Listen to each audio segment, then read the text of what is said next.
제임스 카메론 감독이 말했습니다. 기술은 인간의 상상력을 확장하는 도구가 되어야 한다. 그는 믿더라고요. AI는 작업을 빠르게 할 수 있지만 진짜 감동은 인간만이 만들 수 있다고요.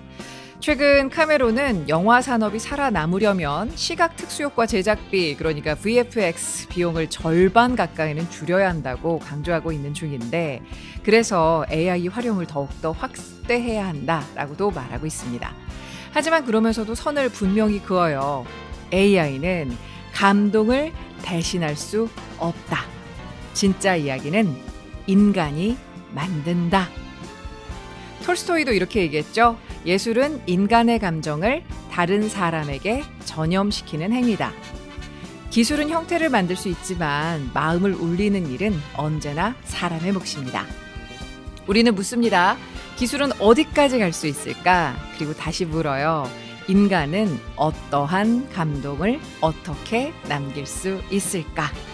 자, 서로가 서로에게 감동이고픈 여기 라디오를 켜라 정연주입니다. 유튜브 버전 라라 유. 저는 주디 정연주입니다. 안녕하세요. 5월 7일입니다. 자, 뭔가 이번 한 주는 그냥 이렇게 빨간 날들이 많이 있어가지고 오늘이 월요일 같은 그런 느낌이 드실 것 같은데, 네, 오늘은 여러분 수요일이고요. 라라유의 수요일은 저희 또 조주연 기자와 함께하는 날이기도 한데, 자, 오늘 어떻게 앞서 제가 전해드렸던 제임스 카메론 감독의 이야기에 공감하십니까? 제가 지금 그렇거든요.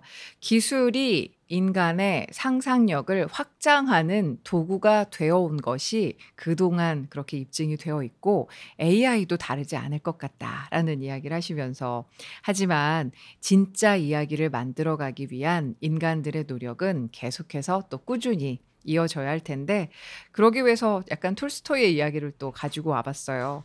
예술이 내가 갖고 있는 그런 인간의 감정을 다른 사람들한테 전염시키는 행위라고 보았을 때, 나의 감정을 잘 다스리고 내 감정이 상대방에게 좀 좋은 느낌으로 말 그대로 전염됐으면, 전염이란 표현이 좀 그렇긴 하지만 말 그대로 잘 전달됐으면 하는 바람으로 오늘도 하루를 시작해 봅니다.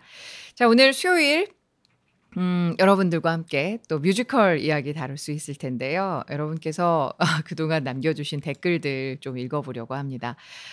제가 이게 조금 시차가 있다 보니까 여러분들께 미리미리 좀 댓글을 달아주십사 이런 부탁을 드렸었는데요. 잘 활용해 주십시오. 그리고 진짜 너무 감사해요. 우리 블루 아이드 캣님. 마침내 벽을 무너뜨렸다고 환호하지만 고통이 지나간 뒤에도 거기서 무엇을 배워 깨달았다고 착각한 후에도 다시 잘못된 제자리로 저희를 불쌍히 여기소서. 자비를 베푸소서라는 키리에 일레이손이라는 그 굉장히 정말 너무 제가 이거 달아주신 거를 댓글을 이제 확인을 하고 그 공유해 주신 영상을 통해서 그 음악을 잠시 듣는 몇 분 동안 정말 좋았습니다. 이렇게 해서 이렇게 정말 마음이 차분해지는 그런 소리가 마음속에 쏙 들어와 버리니 진짜 약간의 그 세상사 복잡한 시끌벅적한 그런 것들이 좀 잠재워지더라고요. 블루 아이드 캣님, 감사합니다. 네. 자, 그리고 많이들 또 댓글 많이 달아주셨는데요. 우리 참 제가 오늘 이걸 찾지 못하고 있는데 영구의 홈런 시자님께서 그러니까 라라유 시작해 주셔서 고맙다 이제 이런 얘기 하시면서 제 목소리가 듣고 싶으실 때마다 네이버 그 발음 사전에 특정 그 단어를 또 찾아 들으셨던 모양이에요. 아이고. 그쵸. 아시는 분들은 제가 이제는 뭐 북콘서트나 어떤 강연을 통해서 제가 이제 가끔 저를 소개하는 그런 수단으로서 쓰는 말 중에 하나가 꽤 오래됐습니다. 2016년, 15년 이렇게 거의 한 진짜 10여 년 전인데 국립국어원과 네이버가 우리말 발음 사전이라는 것을 같이 정말 한 2년에 걸쳐서 했었던 작업이었어요. 지금 생각하면 지금과 같은 그런 AI의 발달 속도로 보면 그게 기계로 했을 것 같으시죠? 아니에요. 그 당시에 저를 비롯해서 한국아나운서연합회 소속의 아나운서들 가운데 10년 이상의 굉장히 노련한 우리말 발음의 적확함을 조금 어느 정도 입증받은 그런 아나운서들이 네이버에 있는 우리말 발음 사전이 있습니다. 그러니까 왜 네이버에서 단어 검색하시잖아요. 뭐 라디오라는 말을 검색을 해보시면 옆에 그 스피커 모양이 있어요. 그래서 그 스피커 모양을 딱 눌러보면 라디오 이렇게 그 단어를 어떻게 발음하는지 아마 뭐 우리나라 사람들은 그걸 활용할 일이 많지 않겠지만 우리말을 그러니까 한국어를 공부하는 외국인들 입장에서는 왜 우리도 영어 단어 이렇게 있었을 때 elephant 이런 게 있었을 때 그 옆에 스피커 누르면 elephant 이렇게 영어 발음 뭐 영국식 발음, 미국식 발음 이렇게 다 나오잖아요. 그런 것처럼 우리말 역시 한국어 역시 그걸 누르게 되면 거기에서 이제 아나운서들이 단어를 진짜 기역부터 히읗까지 모든 단어를 다 녹음을 했습니다. AI 아니었어요. 실제 아나운서들의 녹음이었어요. 그 당시에. 근데 제가 그 가운데 이제 단어를 막 맡았던 그런 구간이 있는데, 후속 작업으로 이제 애 발음, 그러니까 이 애와 애의 차이를 명확하게 낼 수 있다라고 하셔서 제가 발음을 해서 지금 녹음되어서 오디오 그 발음 사전에 들어가 있는 단어 가운데 하나가 여러분 제가 뭐 굳이 욕하는 거 아닙니다. 개새끼라는 표현이 있습니다.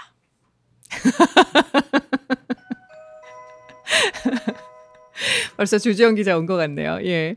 이 단어 가운데 개새끼를 제가 녹음을 하다 보니까 그걸 이제 방송이 아닌 여러 가지 토크 콘서트 같은 데서 제가 저를 알리는 그 과정 속에 재미있는 에피소드로 그걸 전달을 드리고 있는데 강영구 우리님께서 영구의 홈런 취재님께서 제 목소리가 듣고 싶을 때마다 네이버 발음사전에 가셔서 개새끼를 찾아 들으셨던 모양이에요. 그래서 라라유 덕분에 이제 더 이상 그 단어를 찾아 듣지 않아도 된다. 이렇게 반갑다. 이런 이야기를 전해주셨는데 이게 그냥 댓글만 보시는 분들은 뭔 소리래 하실까봐 오늘 제가 여러분들께 전달을 드려봤습니다. 자, 매일 아침 어찌됐든 약속을 지켜봅니다. 제가 4월 1일부터 시작을 했는데 이제 5월 7일이니까 그래도 꽤 잘 지켜나가고 있겠죠? 지속 가능함을 위해서 여러분들의 구독 그리고 좋아요, 댓글, 또 알람 설정 이런 거 많이 해주시면 감사하겠습니다. 자, 이제 잠시 후 조주현 기자와 만나볼게요. 자, 오늘도 수요일 아침 여러분들과 함께 저희만의 수단은 아니리라고 생각을 합니다. 예술이 시간을 잡아 끌어주고 그리고 시간에서의 어떤 소중한 것들을 이렇게 살짝 박제하는 그런 쓸모가 있다고 했을 때 저는 감히 말씀드리건대 우리 조주현 기자와 함께하는 이 시간도 일상 속의 예술이라고 생각합니다. 조주현 기자 어서 오세요. 왜 웃어요? 왜 웃어요? 너무 감동을 받아가지고. 아, 그랬구나. 네네네. 아, 근데 진짜 그렇잖아요. 우리 왜 예술이라고 이렇게 거창하게 생각하면 좀 그렇지만 그리고 또 왜 그런 왜 비아냥거릴 때 아이고 예술하고 있네 약간 이런 거 있잖아요. 맞아요. 그러니까 그런 얘기할 때 보면 뭔가 실생활과는 다른 뭔가 결이 다른 뭐 그리고 이제 한량 소리 들을 것 같은 이제 그렇게 예술을 좀 이렇게 치부하시는 분들도 없지 않아 있는데 근데 살면 살수록 이런 숨구멍이 없으면 어떻게 살아요? 맞아요. 그렇죠. 그래서 저는 그게 저한테는 하나의 뮤지컬이고 뭐 그게 이제 그림일 수도 있고 뭐 음악일 수도 있고 이게 뭐 영웅일 수도 그죠 이명웅 씨도 있을 수 있고 다양한 장르가 있을 텐데 주연 기자와 저는 연주연은 말 그대로 약간 뮤지컬이라는 공통점이 있어서 오늘도 우리 예술의 쓸모를 맞아요. 그리고 뭐 그걸 꼭 해야 맛인가요? 이렇게 전달하는 것도 하나의 예술이니까. 맞아요. 우리 오늘 예술 해보죠. 저희는 너무 재밌어요. 네. 우리 주연 기자와 함께 오늘도 예술 한 꼭지 살펴보겠습니다. 오늘 뮤지컬은 어떤 뮤지컬이에요? 오늘 뮤지컬은 또 예술가의 이야기, 작가의 이야기이기도 해요. 네. 뮤지컬 랭보입니다. 랭보. 네. 우리 흔히 아는 시인 랭보. 시인 랭보. 랭보? 5월 네. 18일까지밖에 안 해요. 빨리 보러 가셔야 돼요. 얼마 안 남았네요. 좋아요. 근데 랭보는 봤어요, 제가. 봤어요. 봤고 넘버도 되게 좋았었고 랭보의 일대기인 거죠. 그렇죠. 네. 랭보의 삶 그리고 베릴렌느 네. 같이 이제 얽혀 있는 그런 네. 관계이기도 하고 그리고 넘버들이 대부분 랭보와 베릴렌느의 시에서 따온 가사들이 많아서 대체로 뮤지컬 넘버들은 좋지만 유난히 좋은 극이에요. 유난히 좋은데 가사가 그러니까 지금 말씀하신 대로 시의 그러니까 랭보의 시, 베를렌느의 네, 시를 가사로 해서 약간 저는 또 어렵기도 했었어요. 그러니까 이렇게 바로 딱 이렇게 직감적으로 확 와서 닿는 게 아니 직관적으로 알 수 있는 그런 가사가 아니라 그 시를 통해서 내가 한 번 더 이렇게 뭔가 고심해야 되는 그런 가사들이어서 가사 자체가 쉽진 않았었는데 엄청 좋았다. 저도 그래서 여러 번 봤어요. 여러 번 네. 보셨다. 저는 한 번 봤다. 랭보라는 시인에 대해서도 좀 소개해 주시겠어요? 네, 랭보는 프랑스의 천재 시인이고요. 함께 나온 폴 베릴렌느는 시인의 왕이라고 또 불리는 시인의 왕? 네, 그렇게도 불리는 시인이죠. 네. 실제 아르티르 랭보와 폴 베릴렌느의 시를 말씀드렸던 것처럼 대사와 넘버로 만들어서 풀어낸 극입니다. 네. 그래서 대표작들이 한 번쯤 이제 들어보셨을 것도 많고요. 예를 들면 랭보의 대표작 취한배나 높은 탑의 노래, 감각, 베릴렌느의 대표작 초록 이렇게 좀 눈에 익은 제목들이 넘버 제목으로 그대로 쓰여 있어요. 맞아요. 취한 배. 네. 근데 그거 익숙하다고 얘기하셨는데 익숙하지 않은 분들도 많아요. 저도 안 익숙했었어요. 프랑스의 천재 시인까지 제가 이렇게 알지 못하여서 무지하여서 제 생각엔 저도 네. 뮤지컬을 보고 익숙해진 것 같아요. 이게 뮤지컬의 순기능 아닐까요? 그렇죠. 저는 이래서 실존 인물을 맞아요. 다루는 뮤지컬이 너무 좋아요. 그래서 하면서 저도 그렇지. 배우고 이걸 저는 또 소개하려고 또 찾아보다 보니까 정말 말 그대로 저는 뮤지컬 소개를 하면서 문학적 소양을 키우고 맞아요. 있는 우리 둘 다 좀 그런 게 있어요. 그렇죠? 뮤지컬에서 다루는 화가나 예술가들을 뮤지컬로 먼저 접하고 그들이 궁금해서 정보를 찾아보게 되고 맞아요. 이게 되게 선순환을 하는 그런 기능을 또 여기서 하죠. 또 시를 저희가 찾아서 읽어보지 않아도 이 시가 노랫소리로 들려온다면은 네. 더 감각이 남다르잖아요. 맞아요. 이게 그 작품입니다. 저는 그때 그 정욱진 배우가 네. 랭보로 우리 정욱진 배우 하면 또 이제 많은 분들이 또 이게 벌써 하트 나오는 것 봐. 그 어쩌면 해피엔딩에서도 너무 사랑스러웠고 그쵸? 그러니까 약간 배우 자체가 사랑스러우면 극에서도 어쨌든 배우들은 무대 위에서 다른 역할을 하고 그 역할에 맞춰서 연기를 하지만 그 연무덕들은 본체라고 하잖아요. 그렇죠. 본체가 있죠. 맞아. 본체의 모습이 묻어나올 수밖에 없는 것 같아요. 그래서 본체가 원래 좀 그런 배우들은 이 역할의 해석도 조금 더 사랑스럽게 하기도 하고. 근데 이게 랭보가 나이 차이가 많잖아요. 맞아요. 아까 시인들의 왕이라고 했던 베를렌느에 비해서 그때 저는 베를렌느가 김지철 배우, 김종구 배우 기억이 안 나. 정확하게 두 분 다 하셨던 배우라서. 그러니까 근데 이게 근데 막 이렇게 처음에는 이렇게 좋은 호의로 시작이 됐는데 막 나중에는 질투하고 그쵸 그의 천재성에 대해서 그런 장면도 있었던 맞아요. 것 같아요. 그래서 이 둘의 관계가 어떻게 보면 처음에는 자신의 시를 알아봐주는 사람 이렇게 시작했었다가 이제 시를 서로 쓰면서 어떻게 보면 서로의 천재성에 대해서 이야기를 하기도 하고 이를 통해서 관계를 쌓아가는 방식이 저는 실제로 있었던 일이기도 하지만 이렇게 극단으로 치달을 때 그렇지. 천재는 공존할 수 없나. 근데 결국에는 랭보가 사라지죠. 그렇죠. 떠나죠. 네. 결국 아프리카로 떠나죠. 네.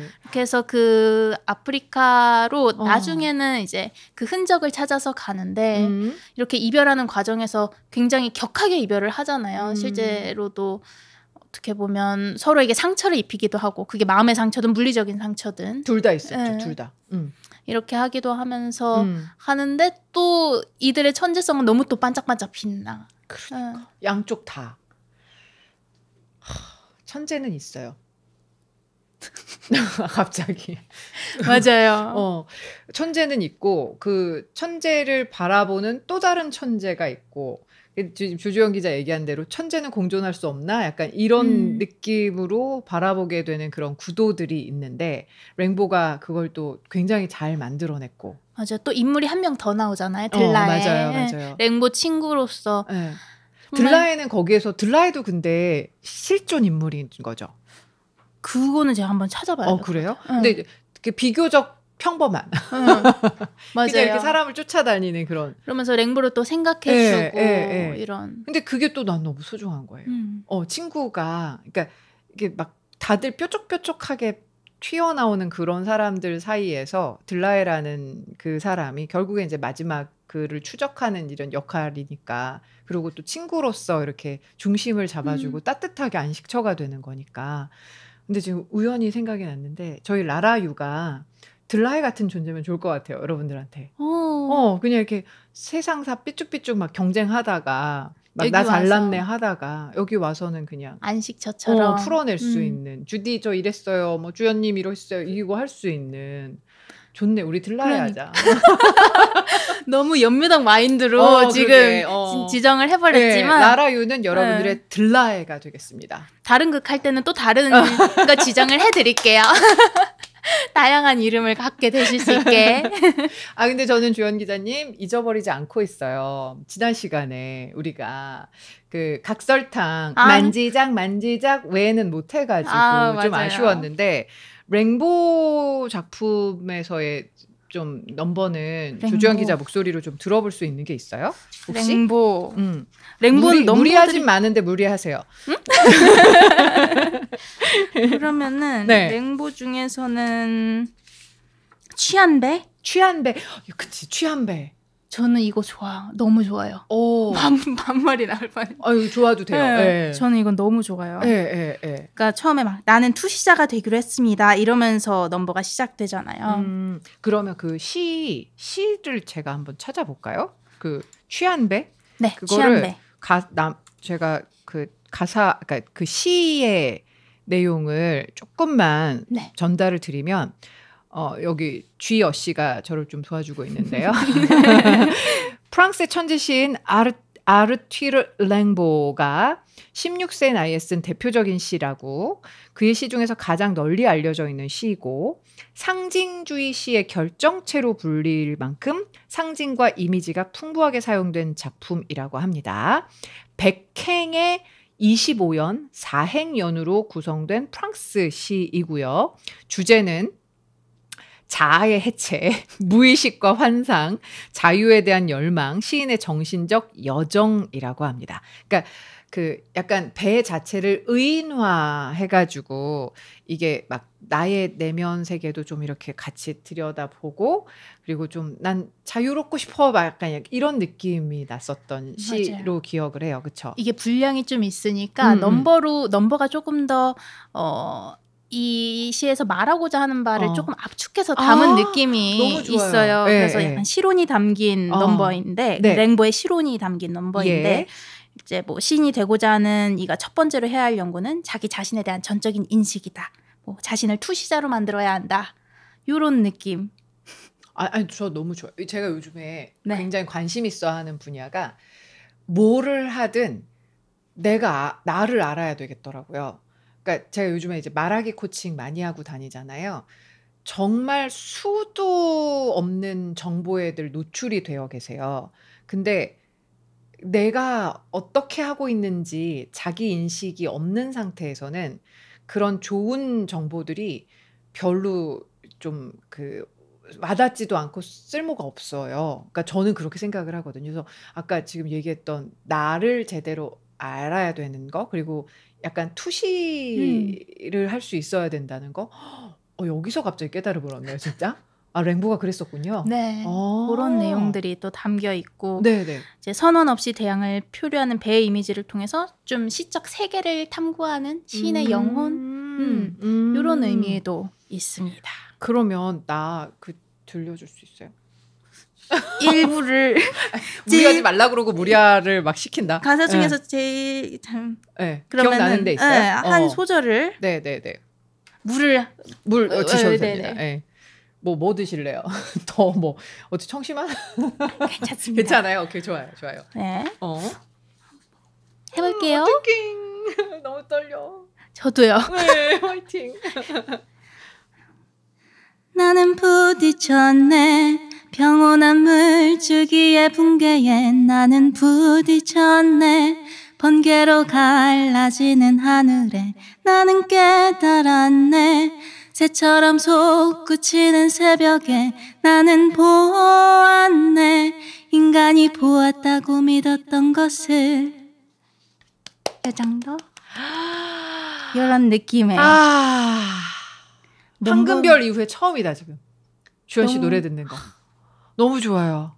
이거 넘버가 진짜 좋아요. 그런데요. 이게 풀로 들은 배우분들이 부르시는 건 더 좋겠지만 진짜 랭보 넘버들은 다 좋습니다. 아니야, 저는 지금 주연 씨의 해석도 너무 좋아요. 예, 떨림이 막 묻어나는. 어후.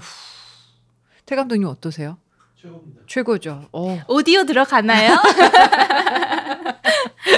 좋아요. 자, 오늘 뮤지컬 랭보를 여러분들께 소개해드렸는데 이게 5월 18일까지 진행이 되는 그런 작품이라고 하고, 근데 제가 인상 깊었던 게 그때 기억에 중학생 남자 아이들이 많이 왔었던 날 제가 갔어요. 근데 좀 소란스러웠어요. 아니, 근데 저는 그게 좋았어요. 저는 너무 뮤지컬 극장에서의 그런 엄숙주의가 좀 힘든 사람 중에 하나라. 근데 이 친구들이 이제 끝나고 나오면서 이렇게 하는 소리도 있잖아요. 그랬더니 누군 잤다는 거예요. 그래서 누구는 나 너무 좋았는데? 그러고 이제는 자기들 얘기를 막 이러면서 얘기를 하고 가는데 중학생도 볼 수 있나? 그러고 봤더니 관람 가더라고요. 한번 보십시오. 가족들이랑. 네, 진짜. 가족들끼리도 네. 보면 너무 좋은 극이고. 네.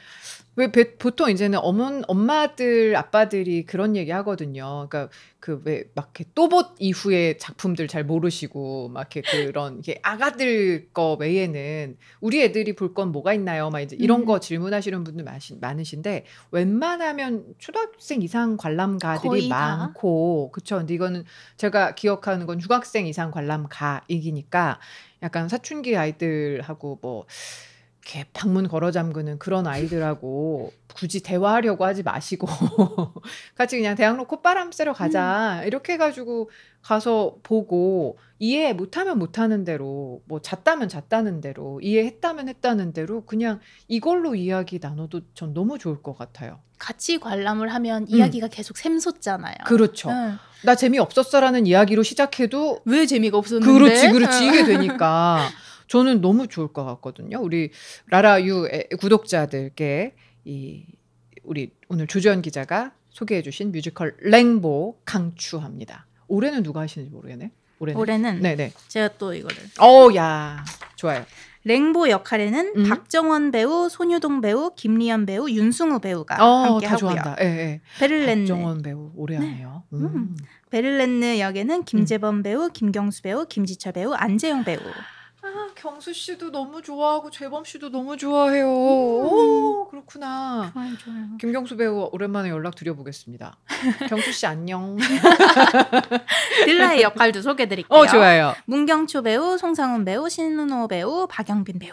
좋습니다. 함께합니다. 네, 좋습니다. 남자 배우 3명이 나오는 그런 작품인데 무대도 아름답고 무엇보다도 우리 오늘 주지연 기자가 전해주셨지만 취한 배라는 넘버는 진짜 이렇게 저 손 모으고 보게 되는 그런 넘버이기도 한데 꼭 한번 또 놓치지 마셨으면 좋겠네요.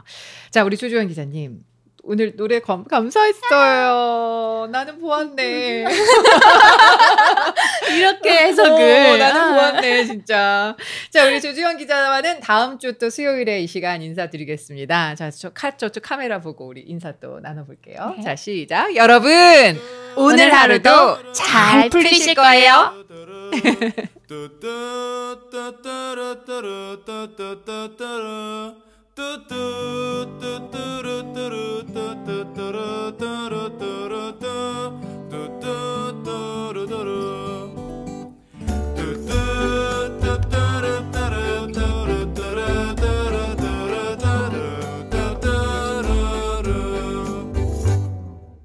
라디오를 켜라. 청현주입니다.